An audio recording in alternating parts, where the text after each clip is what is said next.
നമ്മളിപ്പോൾ വാൽപ്പാറയിൽ നിന്നും ആളിയാറിലേക്കുള്ളൊരു യാത്രയിലാണ്. വാൽപ്പാറയിൽ നിന്നും ഏകദേശം 40 കിലോമീറ്ററോളം ദൂരമുണ്ട് ഈ ആളിയാറിലേക്ക്. 40 കിലോമീറ്റർ എന്ന് പറയുമ്പോൾ ഏകദേശം 40 ഹെയർ പിൻ വളവുകൾ ഇറങ്ങിയാണ് നമ്മൾ ഈ ആളിയാറിലേക്ക് എത്തിച്ചേരുന്നത്. 40 ഹെയർ പിൻ ബെൻഡുകളാണ് ആളിയാർ വാൽപ്പാറ റൂട്ടിലുള്ളത്. അതുതന്നെയാണ് ഈ യാത്രയുടെ ഏറ്റവും രസകരമായ ഒരു അനുഭവം എന്ന് പറയുന്നത്. നമ്മളിപ്പോൾ പുലർച്ചെയാണ് ഈ യാത്ര പോയിക്കൊണ്ടിരിക്കുന്നത്. ഏകദേശം 7 മണി, രാവിലെ 7 മണി ആയതേ ഉള്ളൂ നമ്മൾ ഈ യാത്ര പുറപ്പെട്ടിട്ട്. വളരെ സുഖകരമായ ഒരു കാലാവസ്ഥയാണ്. തലേന്ന് മഞ്ഞ് മൂടിക്കിടന്ന ഒരു അന്തരീക്ഷമായിരുന്നു. ഇവിടെ നിന്ന് മാറി ഇപ്പോഴും ആ മഞ്ഞ് വീണതിൻ്റേതായ എല്ലാ ലക്ഷണങ്ങളും ഉണ്ട്. റോഡിലൊക്കെയും മഞ്ഞ് വീണതിൻ്റെ വെള്ളം നനഞ്ഞ് കിടക്കുന്ന ഒരു കാഴ്ച കാണാം. അതുപോലെ തന്നെ ഈ ചുരം പാത ഇപ്പോൾ വളരെ വിജനമാണ്. വാഹനങ്ങൾ അധികം ഓടാൻ തുടങ്ങിയിട്ടില്ല. ചെറിയ 2 വീലറുകാരും അതുപോലെ തന്നെ ചെറിയ വാഹനങ്ങളൊക്കെ അങ്ങും ഇങ്ങൊക്കെ വന്നു പോകുന്നതേ ഉള്ളൂ. വളരെ തണുത്ത കുളിർമയുള്ള കാലാവസ്ഥയാണ്. നമ്മൾ ഈ ഹെയർ പിൻ വളവുകൾ തിരിയുമ്പോൾ നമുക്ക് കാണാൻ പറ്റുന്നത് താഴെ ആളിയാർ ഡാമിൻ്റെ റിസർവോയറാണ് കാണുന്നത്. വളരെ മനോഹരമായ ഒരു കാഴ്ചയാണ് നമ്മളിപ്പോൾ കണ്ടുകൊണ്ടിരിക്കുന്നത്.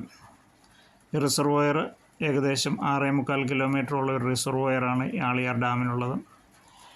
ഇത് ആനമല ഹിൽസിനോട് ചേർന്നിട്ടാണ് ഈ ആളിയാർ ഡാം ഉള്ളത്.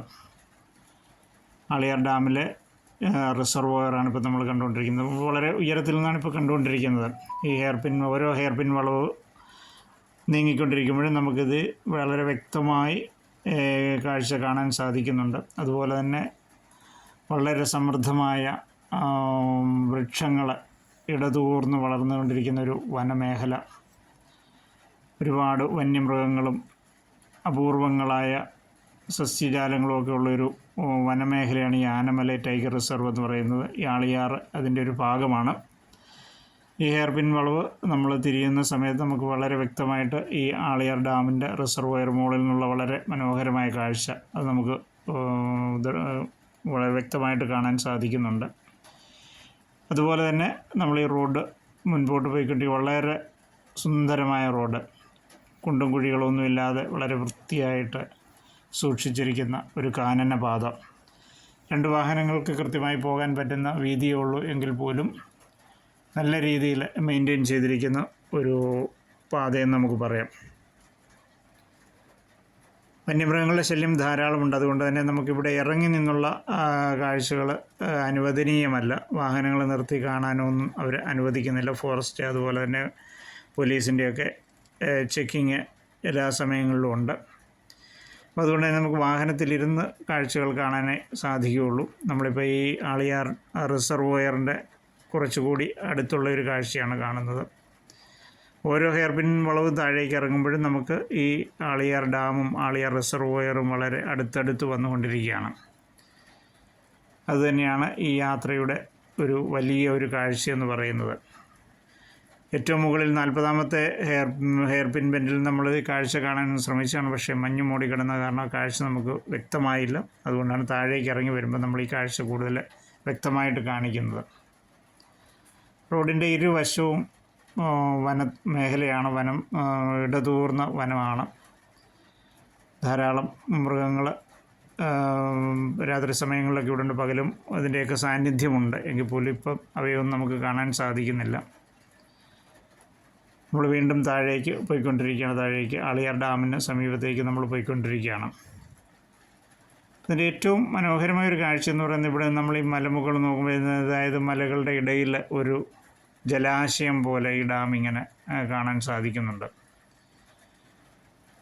4 സൈഡും വനത്താൽ ചുറ്റപ്പെട്ട ഒരു ജലാശയം എന്ന് പറയാം. അതുപോലെ തന്നെ ഈ റോഡുകളൊക്കെ വളരെ സുന്ദരമായിട്ട്, അതായത് ഒരു നമ്മുടെ മുറ്റം കിടക്കുന്ന പോലെ തേച്ച് വാർത്തിട്ടിരിക്കുന്ന പോലെ തോന്നുന്ന സുന്ദരമായ ആ റോഡുകൾ. വനത്തിൽ കൂടിയാണ് പോകുന്നതെന്നുള്ള യാതൊരു പ്രതീതിയും നമുക്ക് തോന്നില്ല ഈ റോഡ് കണ്ടാൽ. അത്രയ്ക്കും ക്ലീനാണ് റോഡുകളൊക്കെയും. ജലാശയത്തോട് നമ്മൾ കൂടുതൽ അടുത്ത് നമ്മൾ കാണുകയാണ്. ഈ റിസർവോയറിൻ്റെ കൂടുതൽ കാഴ്ചകളാണ് നമ്മളിപ്പോൾ കണ്ടുകൊണ്ടിരിക്കുന്നത്. മഞ്ഞ് മൂടിക്കിടക്കുന്ന മലകളാണ് ചുറ്റിനും. അതുപോലെ തന്നെ സമൃദ്ധമായ വൃക്ഷങ്ങൾ, മലനിരകളിലിങ്ങനെ ഇടതൂർന്ന വനങ്ങൾ, എന്തുകൊണ്ട് മനസ്സിന് കുളിർമയുള്ള സൗന്ദര്യമുള്ള ഒരു കാഴ്ചയാണത്. ഇപ്പോൾ രാവിലെ മഞ്ഞ് മൂടിക്കിടക്കുന്നതുകൊണ്ടാണ് നമുക്ക് അത്രത്തോളം ആ വനത്തിൻ്റെ ഭംഗി ആസ്വദിക്കാൻ പറ്റാത്തത്. അല്പം കൂടി കഴിഞ്ഞാൽ അതൊക്കെ മഞ്ഞ് മാറിക്കഴിഞ്ഞാൽ ആ വനം നമുക്ക് കുറച്ചുകൂടെ പൂർണ്ണമായിട്ട് വ്യക്തമായിട്ട് നമുക്ക് ആസ്വദിക്കാൻ സാധിക്കും. നമ്മൾ കുറച്ച് അടുത്ത്, ജലാശയത്തോട് കുറച്ചടുത്താണ്, നമ്മൾ ഈ റിസർവോയറിൻ്റെ കുറച്ച് അടുത്ത് നിന്നുകൊണ്ടാണ് ഇപ്പോൾ ഈ കാഴ്ചകളൊക്കെ കാണുന്നത്. യാതൊരു ചലനവുമില്ലാതെ ഒരു സുന്ദരമായ തടാകം ഇങ്ങനെ നമ്മളുടെ കൺമുമ്പിൽ കാണുകയാണ്. ആളിയാർ ഡാമിൻ്റെ ആ കാഴ്ച. അതുപോലെ തന്നെ ആളിയാർ ഡാമിൻ്റെ വലിയൊരു പ്രത്യേകത എന്ന് പറയുന്നത് ഇവിടുത്തെ ശുദ്ധജല മത്സ്യങ്ങളാണ്. ധാരാളം ശുദ്ധജല മത്സ്യങ്ങൾ ഇവിടെ സമൃദ്ധമായിട്ടുണ്ട്. അവയൊക്കെ പിടിക്കുന്നുണ്ട്, പിടിച്ച് അവിടെ വിൽപ്പന നടത്തുന്നുണ്ട്.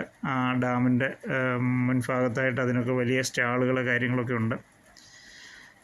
അങ്ങനെ എന്തുകൊണ്ടും പ്രകൃതിയോട് ഇണങ്ങി പ്രകൃതിയുടെ എല്ലാ സൗന്ദര്യവും നിലനിർത്തിക്കൊണ്ട് പോകുന്ന ഒരു ജലസംഭരണി, കൃഷിക്കും വൈദ്യുതോൽപാദനത്തിനും മാത്രമായിട്ട് ഉപയോഗിക്കുന്ന ഒരു ജലസംഭരണി,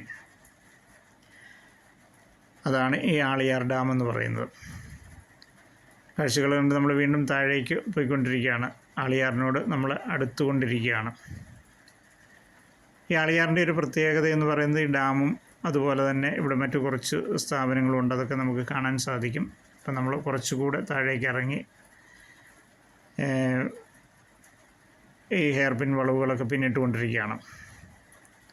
ഓരോ ഹെയർ പിൻ വളവിലും അതിൻ്റെ പേര്, ഈ 40 ഹെയർ പിൻ വളവിലും 40 പേരുകളിലാണ് അത് അറിയപ്പെടുന്നത്. അതിവിടുത്തെ പക്ഷിമൃഗാദികളുടെയും വൃക്ഷങ്ങളുടെയൊക്കെ പേരുകളുമായി പൊരുത്തപ്പെട്ടു പോകുന്ന സാമ്യമുള്ള, അതിൻ്റെയൊക്കെ ചരിത്രവും പശ്ചാത്തലവും ഒക്കെ വിവരിക്കുന്ന രീതിയിലുള്ള പേരുകളാണ് ഇട്ടിരിക്കുന്നത്. ഓരോ നെയിം ബോർഡിലും അതിൻ്റെ QR കോഡ് വെച്ചിട്ടുണ്ട്. അത് സ്കാൻ ചെയ്ത് നോക്കിയാൽ അതിൻ്റെ ചരിത്രം എന്താണെന്നുള്ള, അതിൻ്റെ പശ്ചാത്തലം എന്താണെന്നുള്ളതൊക്കെ നമുക്ക് കൃത്യമായിട്ട് അറിയാൻ സാധിക്കും. വളരെ ഭംഗിയായിട്ട് അക്കാര്യങ്ങളൊക്കെയും ചെയ്തിട്ടുണ്ട്. അവിടെയൊക്കെ നമ്മളിപ്പം പോകുന്ന വഴിക്കെങ്ങും വാഹനങ്ങളെ നമുക്ക് അധികം കാണാൻ സാധിക്കുന്നില്ല. കാരണം അത്രത്തോളം രാവിലെയാണ് നമ്മൾ പോകുന്നത്. പുലർച്ചെ മഞ്ഞുകൊണ്ട് സാധാരണ ആളുകളൊന്നും അങ്ങനെ പുറത്തേക്ക് വരുന്നില്ല. വാഹനങ്ങളുടെ അധികം ഒരു സഞ്ചാരം ഇങ്ങോട്ട് ഇപ്പോൾ ഈ സമയത്ത് കാണുന്നില്ല. എന്നിരുന്നാലും നല്ല തെളിഞ്ഞ കാലാവസ്ഥയാണ്. ഇവിടെയൊക്കെ പിന്നിട്ട് നമ്മളിപ്പോൾ നമ്മൾ ആളിയാറിലേക്ക് വളരെ അടുത്തുകൊണ്ടിരിക്കുകയാണ്. ആളിയാറിൻ്റെ താഴ്വാരത്തേക്ക് നമ്മൾ എത്തിച്ചേർന്നിരിക്കുകയാണ്. ഇനിയിപ്പോൾ ഇവിടുന്ന് അങ്ങോട്ട് ചെറിയൊരു ഗ്രാമം പോലെ നമുക്ക് കാണാൻ സാധിക്കും. വീടുകളും ചെറിയ കച്ചവട സ്ഥാപനങ്ങളും അങ്ങനെയൊക്കെയുള്ള കുറച്ച് കാഴ്ചകൾ, ഒരു ഗ്രാമത്തിൻ്റേതായ കാഴ്ചകളാണ് നമ്മളിവിടെ കാണുന്നത്. നമ്മളിപ്പം ആളിയാർ ലോവർ ക്യാമ്പിലേക്ക് നമ്മൾ എത്തിച്ചേർന്നിരിക്കുകയാണ്. ഫോറസ്റ്റ് ഡിപ്പാർട്ട്മെൻറ്റിൻ്റെയും വൈദ്യുതി വകുപ്പിൻ്റെയും ഒക്കെ കുറച്ച് ഓഫീസുകളും അതുപോലെ തന്നെ കുറച്ച് ഗ്രാമീണരും കർഷകരും ഒക്കെ ആയിട്ടുള്ള കുറച്ച് ഗ്രാമീണർ, അവർക്ക് അത്യാവശ്യം വേണ്ട കടകളും അങ്ങനെയൊക്കെയുള്ള കുറച്ച് സ്ഥാപനങ്ങളുമൊക്കെ ഇവിടെ ഉള്ളൂ. അവിടെയൊക്കെ പിന്നിട്ട് നമ്മൾ മുൻപോട്ട് പോയിക്കൊണ്ടിരിക്കുകയാണ്. ചെറിയൊരു ഗ്രാമം, ഗ്രാമീണ ഭംഗി തുളുമ്പുന്ന, എന്നാൽ വനത്തിനോട് ചേർന്ന് കിടക്കുന്ന ആനമല ടൈഗർ ഹില്ലിൻ്റെ ഭാഗമായിട്ടാണ് ഈ വനമേഖല, ഈ പ്രദേശങ്ങളുമൊക്കെ സ്ഥിതി ചെയ്യുന്നത്.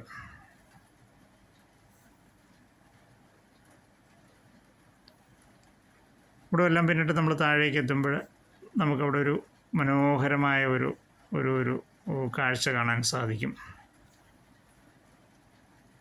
ടെമ്പിൾ ഓഫ് കോൺഷ്യസ്നസ് എന്ന് പറയുന്ന ഒരു സ്ഥാപനം, അതായത് അതിൻ്റെ മുറ്റത്താണ് ഇപ്പോൾ നമ്മൾ എത്തി നിൽക്കുന്നത്.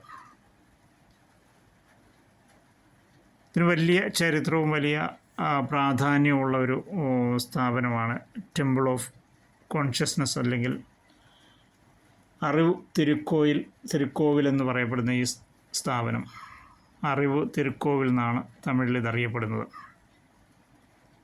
അതായത് വേദാദ്രി മഹർഷി എന്ന് പറയുന്ന യോഗ ഗുരു സ്ഥാപിച്ച ഒരു വലിയ ധ്യാന കേന്ദ്രവും യോഗ സെൻറ്ററും ഒക്കെയാണിത്. ഏകദേശം 38ഓളം ഏക്കറിൽ പടർന്ന് പന്തലിച്ച് കിടക്കുന്ന വലിയൊരു സ്ഥാപനമാണിത്. യോഗയ്ക്കും മെഡിറ്റേഷനും വളരെ പ്രാധാന്യം കൊടുത്തുകൊണ്ട് ഇവിടെ എല്ലാ ദിവസവും പ്രത്യേകമായ ക്ലാസ്സുകളും ധ്യാനങ്ങളും ഒക്കെ നടക്കാറുണ്ട്. ഒരുപാട് ആളുകൾ, നൂറുകണക്കിന് ആളുകൾ ഇവിടെ വരാറുണ്ട് ഈ കാഴ്ചകളൊക്കെ കാണുവാനായിട്ട്. അവിടെയൊക്കെ കണ്ടിട്ട് നമ്മൾ പിന്നെയും മുൻപോട്ടുള്ള യാത്ര തുടരുകയാണ്. നമ്മളിപ്പോൾ ആളിയാർ ഡാമിൻ്റെ മുൻഭാഗത്തേക്കുള്ള യാത്രയിലാണ്.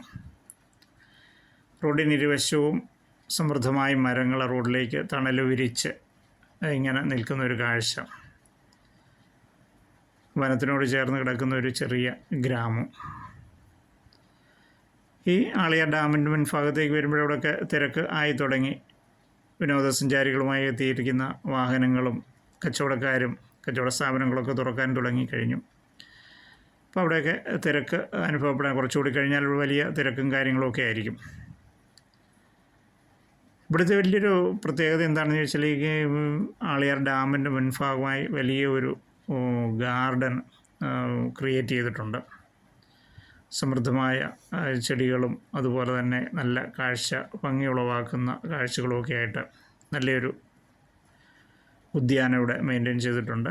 അതുപോലെ തന്നെ അവിടുന്ന് പുറത്തേക്ക് ഇറങ്ങിയാൽ ഒരുപാട് കച്ചവട സ്ഥാപനങ്ങൾ, പ്രത്യേകിച്ച് മീൻ വിഭവങ്ങൾ വിൽക്കുന്ന കച്ചവട സ്ഥാപനങ്ങൾ ഈ ആളിയാർ റിസർവോയറിൽ നിന്ന് പിടിക്കുന്ന മീനുകൾ ഇവിടെ ധാരാളമായിട്ട് അത് പാകം ചെയ്തും അല്ലാതെയൊക്കെ വിൽക്കുന്ന സ്ഥാപനങ്ങളുണ്ട്. അതൊക്കെ പിന്നിട്ട് നമ്മൾ മുൻപോട്ടുള്ള യാത്ര തുടരുകയാണ്. നമ്മുടെ ചാനൽ സബ്സ്ക്രൈബ് ചെയ്യാൻ മറക്കരുത്, ഫോളോ ചെയ്യണം. അടുത്ത വീഡിയോയുമായി വരുന്നത് വരെയും ബൈ.